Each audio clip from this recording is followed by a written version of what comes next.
નમસ્કાર દર્શક મિત્રો, હું છું રૂપલ વણિચિયા. સંપૂર્ણ ન્યૂઝમાં આપનું સ્વાગત છે.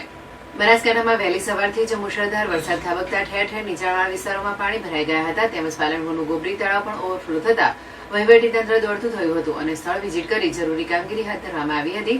બનાસકાંઠા જિલ્લામાં વડગામ, દાંતીવાડા, પાલનપુર, ધાનેરા સહિતના તાલુકાઓમાં વહેલી સવારથી જ મુશળધાર વરસાદ વરસી રહ્યો છે, જેમાં પાલનપુરમાં 8 ઇંચ વરસાદ ખાબકતા નીચાણવાળા વિસ્તારોમાં તેમજ મકાનોમાં પાણી ઘૂસી ગયા હતા. તેમજ અમદાવાદ ગઠામણ પાટિયા નજીક વરસાદી પાણી ભરાઈ જતા ડાયવર્ઝન આપવામાં આવ્યું હતું. તેમજ પાલનપુર નજીક આવેલા ગોબરી તળાવ ભરાઈ જતા વહીવટીતંત્ર સજાગ બન્યું હતું અને પાલનપુરના ધારાસભ્ય અનિકેતભાઈ ઠાકર, શહેર પ્રમુખ પ્રશાંતભાઈ ગોહિલ, નાગજીભાઈ દેસાઈ, મામલતદાર તેમજ નગરપાલિકાના ચીફ ઓફિસર જીગરભાઈ પટેલ સહિતના પદાધિકારીઓ અને અધિકારીઓએ સ્થળ વિઝિટ કરી હતી અને આજુબાજુના લોકો સાથે વાતચીત કરી વધુ વરસાદ આવે તો સ્થળાંતર કરવાની પણ તજવીજ હાથ ધરવામાં આવી હતી. ગઈકાલ રાતની જ એટલે રાત્રે 2 વાગ્યા પછી પાલનપુરમાં અત્યારે 8 ઇંચથી વધુ વરસાદ પડી ચુક્યો છે અને પાલનપુરના ઠેર ઠેર એટલે ઘણી બધી જગ્યાએ અત્યારે પાણી ભરાયેલા છે. અમુક સોસાયટીઓમાં, અમુક ઘરોની અંદર પાણી આવી ગયા છે. હાઈવે એ વધારે પડતા સવારે પાણીના કારણે આખો જ જામ થઈ ગયો હતો અને લોક થઈ ગયું હતું. આ મારું જે અત્યારે ઉભા છે ગોબરી તળાવ, જે વરસાદી પાણીનો મહત્તમ સંગ્રહ કરતું હતું, એ પણ અત્યારે છલકાઈ ગયું છે.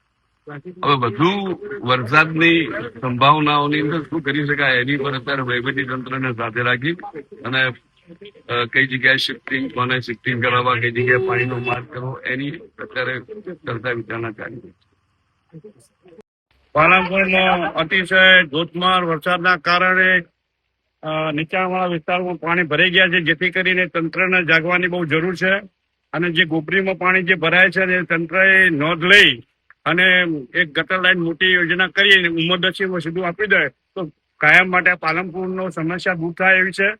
તો મારી પણ તંત્રને વિનંતી છે કે યોગ્ય પગલાં ભરે. શંકરભાઈ ચૌધરી, પાલનપુર.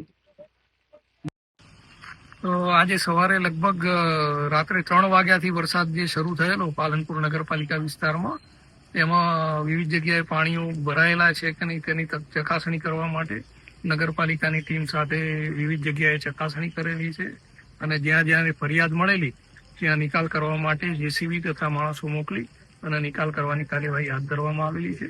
અત્યારે ગોબરી તળાવની વિઝિટ કરવા આવેલા હતા અને ગોબરી તળાવ આખું ભરાઈ ગયેલું છે અત્યારે અને એનો નિકાલ કઈ રીતે બીજું વ્યવસ્થા થઈ શકે છે તેની ચકાસણી માટે મુલાકાત લીધી. નગરપાલિકા વિસ્તારમાં મોટાભાગની જગ્યાએથી પાણીનો ક્યાંય રૂકાવટ નથી અત્યારે અને જે જગ્યાએ ફરિયાદ આવી હતી ત્યાં નગરપાલિકાની ટીમ લાગેલી છે.